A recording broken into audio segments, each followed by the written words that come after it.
માલપુરના પરસોડા ગામે ખોડલ સેવા ટ્રસ્ટ દ્વારા ખોડિયાર જન્મોત્સવ યોજાયો। ખોડલધામ કાગવડના ચેરમેન નરેશ પટેલ રહ્યા ઉપસ્થિત। ક્યારેય ચૂંટણી નહીં લડું, સારા ઉમેદવારને જરૂર હશે તો મદદ કરીશ, નરેશ પટેલ। માલપુર તાલુકાના જાઈમાં ખોડલ સેવા ટ્રસ્ટ દ્વારા આજે ખોડિયાર જયંતિના દિવસે ખોડિયાર જન્મોત્સવ 2024ની ભવ્ય ઉજવણી કરાઈ।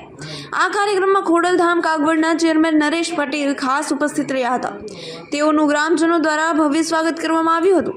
તેમની સાથે બાયડ ધારાસભ્ય ધવલસિંહ ઝાલા, ગુજરાત રાજ્ય પંચાયત પરિષદના નૈના પટેલ, સંતરામ મંદિર કરમસદના મોરારીદાસ મહારાજ, લંગામઠના માળી પટેલ જ્વેલર્સના મગનભાઈ એન પટેલ, દેવરાજ ધામના મહંત ધનગીરી મહારાજ, બહાદુરગીરી મહારાજ ઉપસ્થિત રહ્યા હતા। ખોડલધામ કાગવડના ચેરમેન નરેશ પટેલે નાના ગામડાઓમાં ભવ્ય મંદિરો બને છે। અયોધ્યામાં રામ મંદિર અને દેશમાં સનાતન ધર્મ એક ટુરિઝમ તરીકે વિકસી રહ્યું છે, એ આનંદની વાત છે, એમ જણાવ્યું હતું।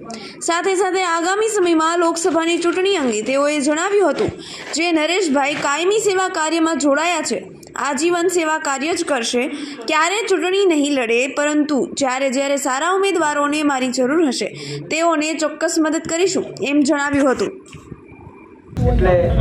ખૂબ આનંદની વાત છે। પરસોડા જેવા નાના ગામની અંદર ખોડલ સેવા ટ્રસ્ટ દ્વારા મા ખોડલની પ્રાણ પ્રતિષ્ઠા આજે પૂર્ણ થઈ છે અને ખૂબ જ સારું મોટી જગ્યાની અંદર સેવાના કાર્યો કરવા આવે જવાના છે, ત્યારે આખી ટીમને લાખ અભિનંદન આપું છું અને જેટલી સર્વે સમાજની સેવા થાય એના માટે તત્પર્ય એવી સૌને વિનંતી કરું છું। આગામી સમયમાં લોકસભાનું ઇલેક્શન આવે છે, નરેશ પટેલને ક્યાંક કહેવામાં આવે ચૂંટણી લડવા માટે તો શું કહેશો?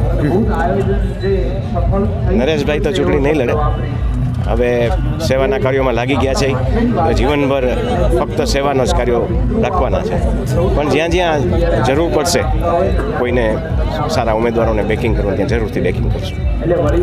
ચોક્કસથી બાકીના જે આપણા સમાજના લોકો છે એમને સનાતન ધર્મ માટે જ્યારે અયોધ્યામાં આટલું રામ મંદિર તૈયાર થયું, અહીંયા ખોડલ મંદિર તૈયાર થયું, ચારે બાજુ સનાતન વિકસ્યું છે, શું ખૂબ જ આનંદની વાત છે, ગૌરવની વાત છે કે આજે ભારતની અંદર એક સનાતન ધર્મ અને ખાસ કરીને રામ મંદિરનું જે નિર્માણ થયું અને આમ જોવા જઈએ તો એક ધર્મનું ટુરિઝમ વધ્યું છે। લોકો ખૂબ મોટી રીતે અત્યારે ધર્મસ્થાનોએ જાય છે અને ખૂબ શ્રદ્ધાથી લોકો આમાં જોડાય છે, ત્યારે દરેક ભારતના સનાતન હિન્દુ ધર્મના ભાઈઓને અભિનંદન પાઠવું છું। Thank you.